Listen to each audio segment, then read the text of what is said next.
Nobody in that store knew who she really was. But by the time she left, everything had changed. Marissa James built her business from scratch. She started with a tiny online store, selling headphones and speakers from her one-bedroom apartment. 10 years later, she owned a chain of retail electronics stores across the country. People praised her for building a company where customers came first and where every employee mattered. But what happens when the image outside doesn't match the reality inside? One rainy afternoon, Marissa decided to walk into one of her stores in Atlanta without telling anyone. No suit, no fancy car, just a regular yellow hoodie and dark jeans. She wanted to see how her staff treated ordinary customers when no one was watching. When she walked in, the place wasn't busy. A few customers looked around, a couple stood by the counter, but no one looked her way. She moved toward a display of new wireless earbuds. As she picked one up, she noticed an employee leaning on the counter, scrolling through his phone. His name tag read Derek. Marissa stood there quietly, waiting. She wasn't expecting a red carpet, just basic respect. But Derek didn't move. After a while, she asked if someone could help her. Derek didn't even look up. Instead, he sighed loud enough for her to hear and said something under his breath. She couldn't believe it, but she stayed calm, just watching. A few minutes later, another employee named Lisa came out from the back. Derek quickly walked over to her, thinking Marissa couldn't hear. What he said made Marissa's stomach turn. Derek complained about customers like her, calling them annoying and useless. He bragged about how he always ignores people who don't look like they'll buy anything. Marissa listened and was completely stunned. She wasn't angry yet. She was curious and wanted to know more. How deep did this problem go? Was it just Derek or something worse? She kept moving around the store, acting like any other customer, hearing little pieces of conversation between employees. One joked about cheating on his hours. Another complained about customers being stupid.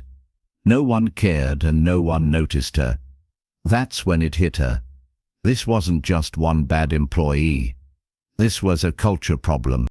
A sickness growing inside a business she built with her own hands. The kind of place she promised would be different from every other store she worked at before she made it.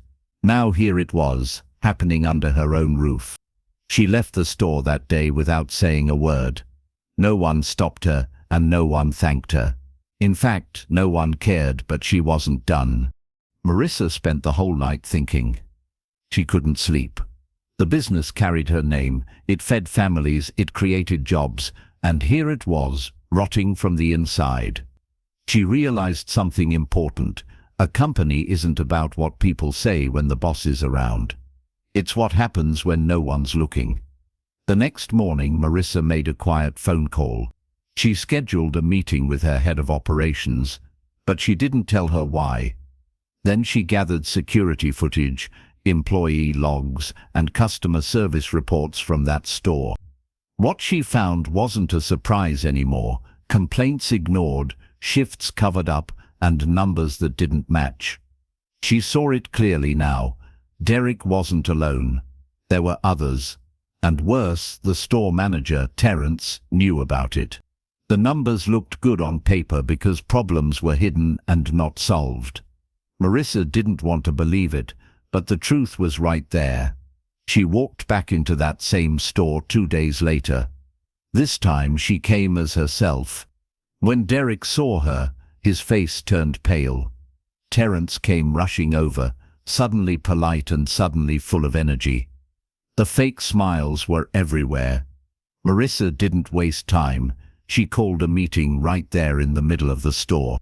Customers watched as employees froze. She laid it out, the lies, the complaints, the disrespect. Every detail. Derek tried to speak, but she raised her hand and stopped him. Then came the moment no one expected. She handed Terrence a resignation form. Right there were no excuses and no warnings. Derek too was gone. The store fell silent, But Marissa wasn't cruel anyway. She didn't yell. She spoke calmly and very clear. This wasn't revenge, but rather responsibility. She turned to the other employees and made it simple. From this day, things would change. Customer service would be honest, real and fair. No shortcuts. No cover-ups. She promised raises, new training, and better working conditions for those who stayed and wanted to do better. Some people left, some stayed. But one thing was certain, the fear was gone. The store wasn't perfect yet, but now it was alive again. Marissa didn't stop there. She visited other stores too, without warning. She talked to employees, listened to customers, and looked for problems no one wanted to admit. She fired people who didn't care. She promoted quiet workers who showed kindness and skill when no one was watching. She held meetings with her managers, not to scold them, but to rebuild. She reminded them why this business existed, not just to make money, but to serve people with respect. To be a place where workers felt proud to show up. A place where no customer left feeling invisible. The hardest part wasn't getting rid of bad employees. It was fixing the quiet habits, ignoring problems, avoiding hard conversations, pretending things were fine when they weren't. Marissa led by example. She didn't sit in her office but stood on the floor, helped stock shelves, carried boxes, and answered phones. Other business owners started calling her, asking what happened, how she turned things around. Marissa didn't give speeches. She just told them the truth. You can't fake company values. Sooner or later, the truth comes out. Months later, that same store in Atlanta became one of the highest-rated locations in her chain. Not because it had new paint or better ads, but because people inside it cared again. Employees smiled, not because they had to, but because they wanted to. And Derek? No one really saw him again. The story was clear: if you don't respect people, you don't belong here. Marissa's biggest lesson wasn't about profits or power. It was about how easy it is to lose sight of what you built, and how important it is to walk through your own doors sometimes, unnoticed, just to see what's real. Never wait until it's too late to find out what's happening behind your own name. What would you have done if you were in Marissa's shoes? Would you forgive, fire, or forget? Drop your thoughts in the comments, like this video, and share it with someone who needs to hear this story. Don't forget to subscribe for more thrilling stories like this.